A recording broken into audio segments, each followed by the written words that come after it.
This segment is brought to you by Central National Bank.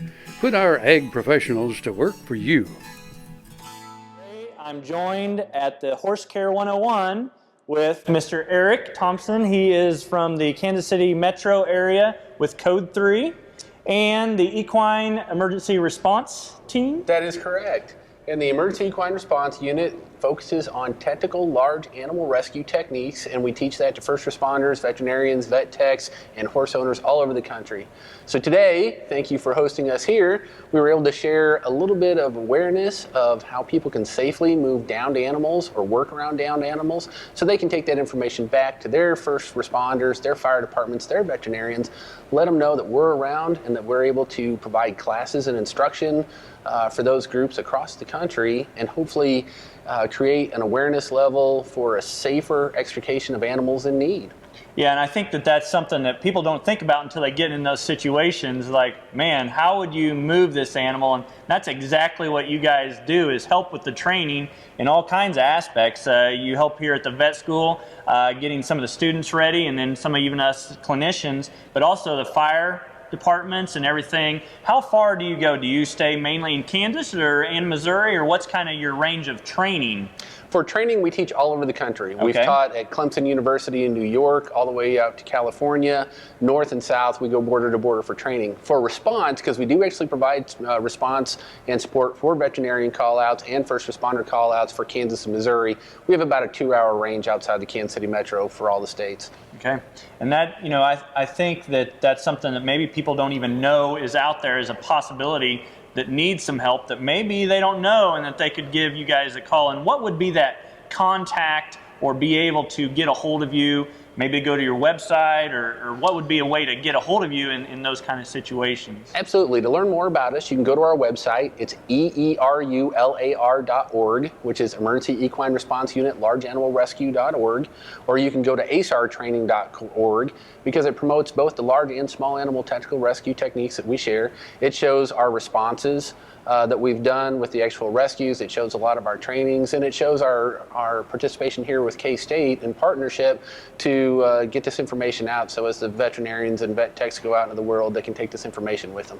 And I think that until the students actually have seen it, or even clients, and the horse owners, until they actually see that stuff, they're like, oh, I didn't even think about that, or those kind of things. And I think that by doing some of these things and getting out there, we're going to get more people to actually understand, hey, we can at least learn these things and potentially be more prepared. Hopefully never have to use those situations, but at least be prepared and know who to get a hold of. Absolutely. All the techniques that we teach are very basic.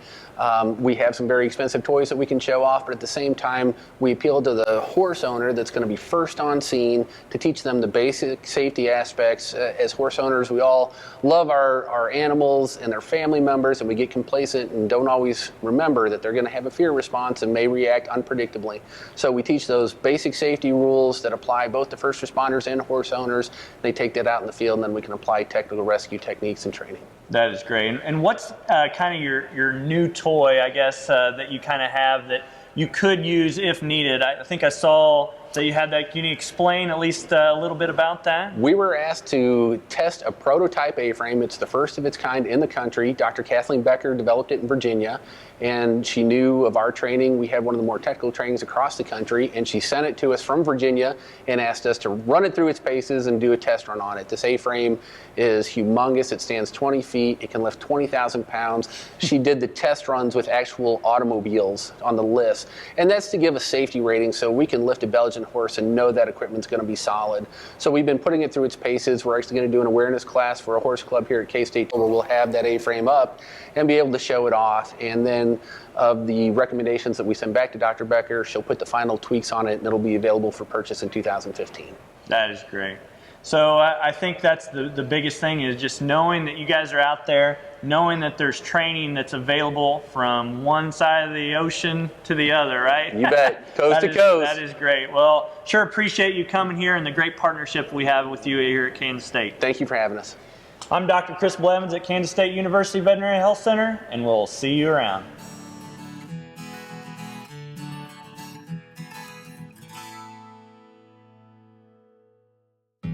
This hog is head over hoof for meal made from U.S. soybeans. Now, one hog isn't that impressive, but suppose we add another, and another, and another. Before long, you've got billions of hungry customers around the world all clamoring for the same thing.